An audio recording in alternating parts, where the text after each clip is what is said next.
வணக்கம் உறவுகளே, நான் உங்கள் சதீஷ். நான் செபி ரிஜிஸ்டர் அட்வைசர் கிடையாது. இந்த வீடியோ முற்றிலும் கல்வி நோக்கத்துக்காக மட்டுமே.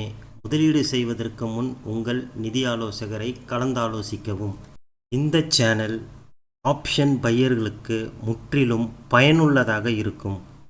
நாம் அடுத்தடுத்து வீடியோவில் ஒரு ஆப்ஷனை பை பண்ணுறதுக்கு எந்தெந்த காரணிகள் எல்லாம் நம்ம பார்க்கணும், எப்படியெல்லாம் ப்ராஃபிட் புக் பண்ணலாம், எப்படி மினிமம் லாஸோட நாம் எக்ஸிட் ஆகிறது, இதை பற்றி அடுத்தடுத்த வீடியோவில் நாம் பார்க்க போகிறோம். இன்றைக்கி ஒரு ஸ்ட்ராட்டஜி கொண்டு வந்திருக்கேன். வாங்க வீடியோக்குள்ளே போகலாம்.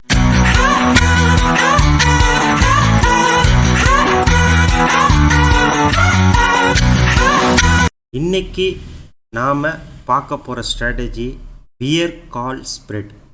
இந்த ஸ்ட்ராட்டஜியை நாம் எப்படி யூஸ் பண்ணலாம்? மார்க்கெட்டு ஒரு நிதானமான டவுன் ட்ரெண்டு கீழே போகுதுன்னு வச்சுப்போம்.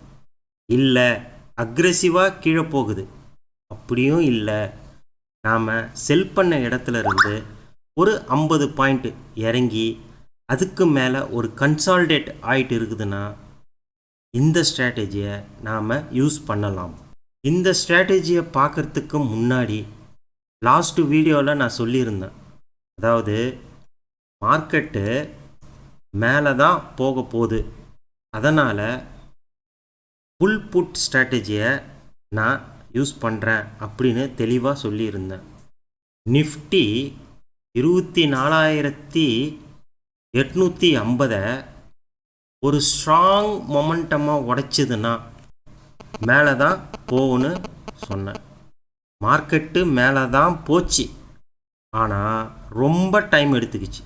மதியம் 2:15க்கு மேலே தான் நான் சொன்ன 24,850 மொமெண்டமாக உடைச்சிது. நோட் பண்ணிக்கங்க, மொமெண்டமாக உடைஞ்சிது. ஏன் இந்த மொமெண்டம் அப்படின்றத அடுத்தடுத்து வீடியோவில் நான் உங்களுக்கு தெளிவாக எக்ஸ்பிளைன் பண்ணுறேன்.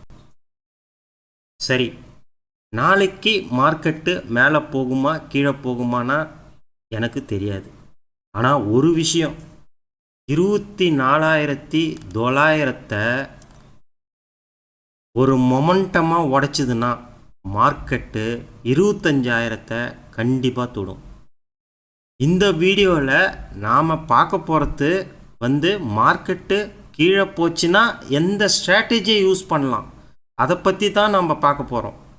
உதாரணத்துக்கு, நாளைக்கு மார்க்கெட்டு கீழே தான் போகுது அப்படின்னு நான் முடிவு பண்ணிட்டேன். நேக்கடாக ஒரு காலோ ஒரு பை பண்ணாமல் இந்த மாதிரி ஒரு ஹெட்ஜிங் பேஸ்டு ஸ்ட்ராட்டஜியை நம்ம யூஸ் பண்ணோம் அப்படின்னா நம்ம லாஸை கர்டைல் பண்ணலாம். ஒரு மினிமம் லாஸோட நாம் வெளியில் வரலாம். சரி, நாளைக்கு மார்க்கெட்டு கீழே தான் போகுதுன்னு நான் டிசைட் பண்ணிட்டேன். இப்போ நான் என்ன பண்ணுறேன்? இந்த ஸ்ட்ராட்டஜியை யூஸ் பண்ணுறேன். எந்த ஸ்ட்ராட்டஜி? பியர் கால் ஸ்ப்ரெட் ஸ்ட்ராட்டஜி. இந்த ஸ்ட்ராட்டஜியை பயன்படுத்துவதற்கு என்ன செய்யணும்னா, அட் மணி கால் சைடில் 24,900 ஒரு செல்லு, அதிலிருந்து ஒரு 200 பாயிண்ட் கேப் விட்டு 25,100 ஒரு பை. இப்போ நான் எதிர்பார்த்த மாரி மார்க்கெட்டு டவுன் ட்ரெண்டில் போச்சுன்னா, இப்போ நான் எதிர்பார்த்த மாரி மார்க்கெட்டு டவுன் ட்ரெண்டில் போச்சுன்னா அந்த 3 விஷயம், அக்ரெசிவாக போனாலும் சரி, இல்லை ஒரு குறிப்பிட்ட வேகத்தில் மார்க்கெட்டு கீழே போனாலும் சரி, அப்படியும் இல்லையா நான் சொன்ன மாரி இங்கேருந்து ஒரு 50 பாயிண்டில் போயிட்டு இந்த இடத்துலேருந்து இந்த இடத்து வரைக்கும் ஒரு கன்சால்டேஷன் நடந்தாலும் சரி, நிச்சயம் ப்ராஃபிட்டை புக் பண்ணிவிட்டு வெளியில் வரலாம்.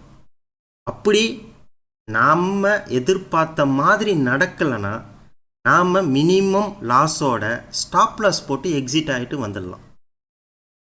ட்ரேடிங்கில் எல்லா ட்ரேடுமே யாராலையும் சக்ஸஸாக ப்ராஃபிட் பார்க்க முடியாது.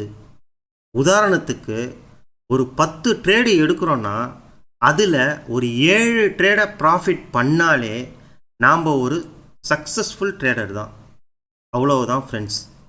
இந்த கண்டென்ட் உங்களுக்கு பிடிச்சிருந்தா உங்கள் ஃபேமிலிக்கு ஃப்ரெண்ட்ஸுக்கும் ஷேர் பண்ணுங்கள், சப்போர்ட் பண்ணுங்கள். அப்போ தான் அடுத்தடுத்து எனக்கு வீடியோ போட ஒரு மோட்டிவேஷனாக இருக்கும். இந்த ஸ்ட்ராட்டஜியை பற்றி ஒரு டீட்டெயிலாக பிடிஎஃப் ரெடி பண்ணி வச்சுருக்கேன். எங்கே பை பண்ணுறது, எங்கே ஸ்டாப் லாஸ் போகிறது, மேக்ஸிமம் எவ்வளோ ப்ராஃபிட் நாம் எடுக்கலாம் வித் எக்ஸாம்பிளோட.